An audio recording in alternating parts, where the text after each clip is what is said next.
Jembatan penghubung Sungai Langit yang berada di Desa Bantan Pelita, Kecamatan Puai Pemuka Peliung, Kabupaten Oku Timur, putus.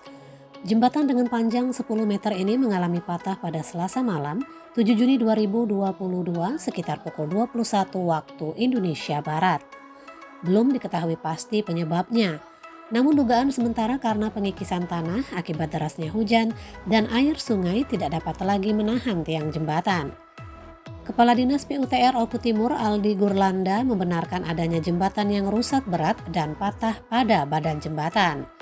Menurutnya untuk saat ini jembatan tidak dapat dilalui kendaraan baik roda 4 maupun roda 2. Akibatnya jalan lintas Komering menuju Desa Bantan dan sekitarnya untuk sementara ditutup. Kapolres Oku Timur AKBP Nuryono melalui Kapolsek BP Peliung, Ibda Joni Albert mengatakan, pasca kejadian pihaknya sudah memasang polis lain dan melakukan peralihan lalu lintas. Dikatakannya tidak ada korban jiwa dalam kejadian tersebut. Bagi para pengendara dipersilahkan melalui jalur alternatif lain melalui Desa Pemetung Basuki hingga jembatan selesai diperbaiki. Ardi melaporkan dari Oku Timur.